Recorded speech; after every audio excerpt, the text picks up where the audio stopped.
ওদের মতোই আমি মার্তণ্ড এবং মহালসাকেও আলাদা করে দেব, চিরকালের জন্য, চিরকালের জন্য, চিরকালের জন্য।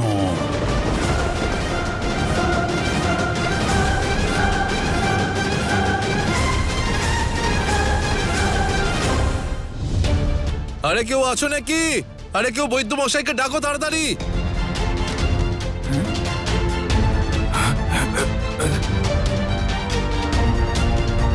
মহালসা,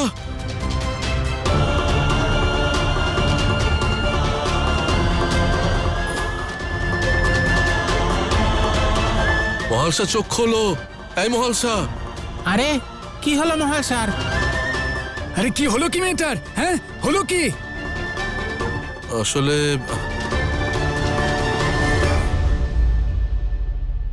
মহালসা এই শিব মন্দিরে পা রেখেছিল।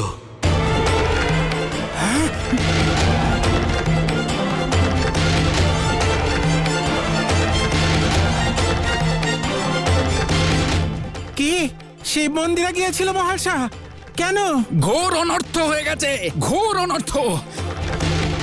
এই মহালসা চোখ খোলো। কি হয়েছে আমার কন্যার? অজ্ঞান হয়ে গেল কেন?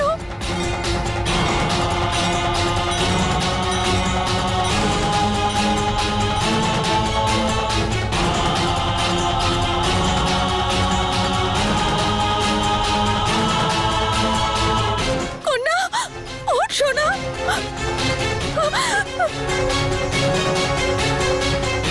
কি হয়েছে? কি হয়েছে?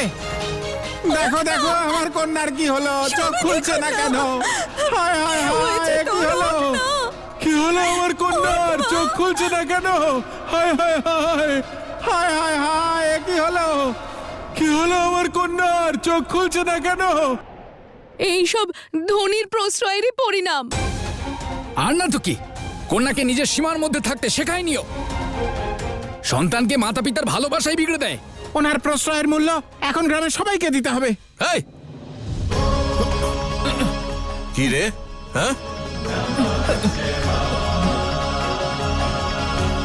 আরে লজ্জা হওয়া উচিত তোমাদের। সহায়তার পরিবর্তে কটু কথা বলছো। আরে জীবন মরণের প্রশ্ন, আর তোমরা এখানে দোষারোপ করছো। ধ্যাৎ!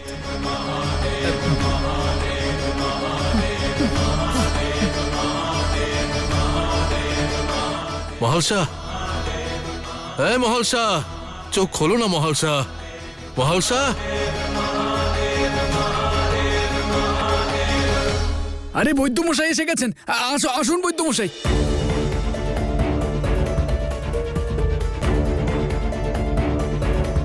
কি হয়েছে? ওই শিব মন্দিরে জ্ঞান হারিয়েছে।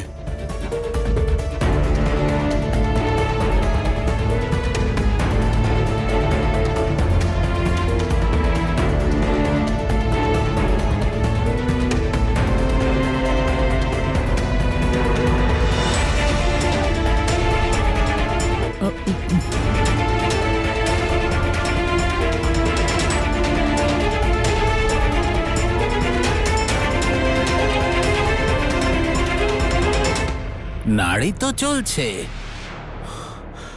কিন্তু খুব ধীরে।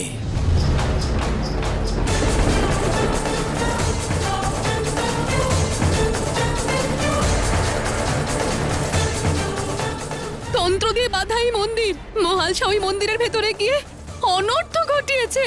হ্যাঁ হ্যাঁ, ওখানে নারীদের প্রবেশ নিষিদ্ধ। এবার জানি না শ্রাবণের শিবরাত্রি কি করে উদযাপন হবে।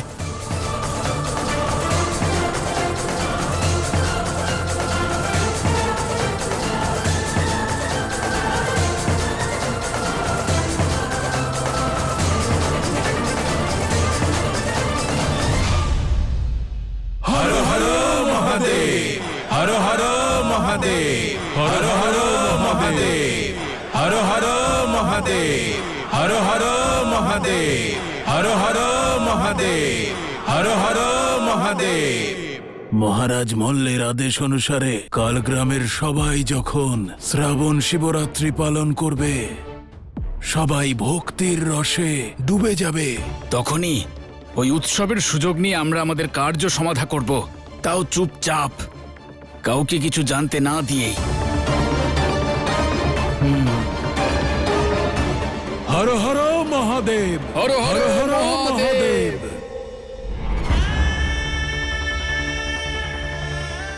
মহালসা, মা চোখ খোল মা।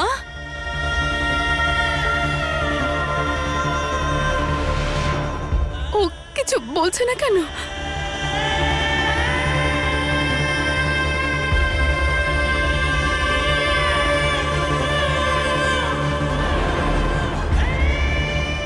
মার্তণ্ড মহাশয় জানে যে তুমি এই মন্দিরে প্রবেশ করতে পারবে না, তাই সর্বপ্রথম যাও সমকক্ষতার অধিকার অর্জন করে এসো। হ্যাঁ, সমস্যার সমাধান সন্ধান করো।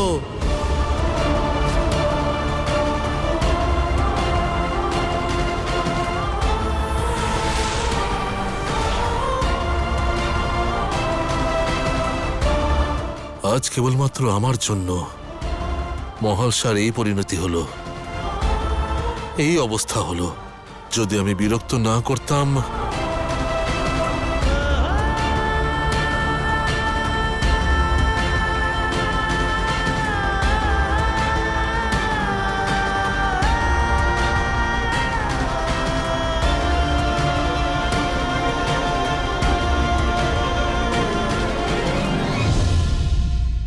আর চিন্তার কোনো কারণ নেই, সামান্য জ্বর আছে, তাও সেরে যাবে।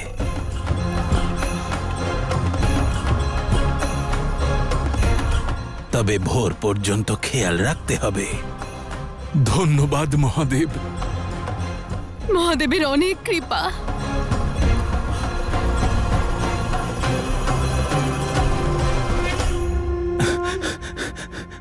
প্রধান, গ্রামের সব কন্যারাই প্রবল জ্বরে কাঁপছিল, কিন্তু এখন সবাই ঠিক হয়ে গেছে।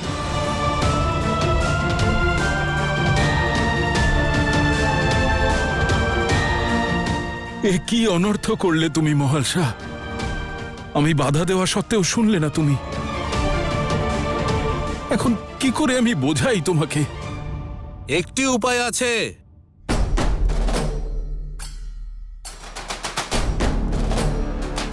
সমস্যার বিনাশ তার থেকে পালিয়ে পাওয়া যায় না, তার সম্মুখীন হয়ে সন্ধান করতে হয়।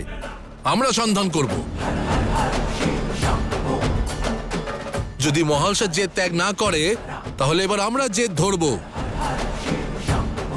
আরে আমরা এই সমস্যার সমাধান খুঁজব, আর যদি খুঁজে পাই, তাহলে মহালসার আর জেদ করার প্রয়োজনই পড়বে না, তাই না?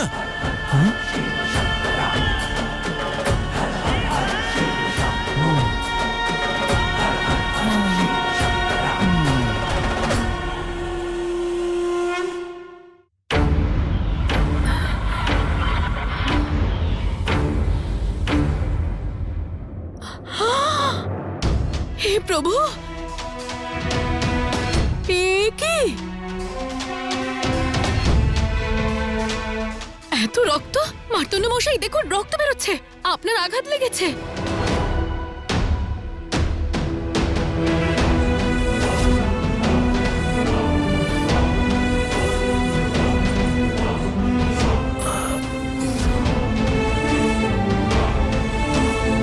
মহালসা চাকার ওপর পড়ে যাচ্ছিল, ওকে বাঁচাতে হাত এগিয়ে দিলাম, তখন ঠিক হয়ে যাবে, বেশি কিছু হয়নি।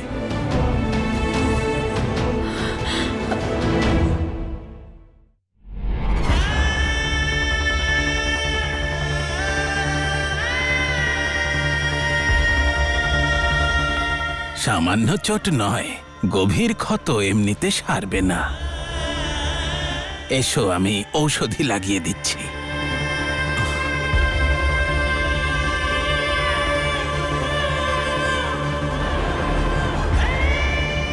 তোমার এই পরিস্থিতির জন্য দায়ী আমি মহালসা, আর আমি ওই শিব মন্দিরে মহিলাদের প্রবেশের পথ সন্ধান করেই ছাড়ব।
ও কে যে প্রতিদিন আমার স্বপ্নে আসে? কে ওই বাবা? কেউ যে বারবার আমার স্বপ্নে আসে, বারবার একই চেহারা, একই স্বপ্ন।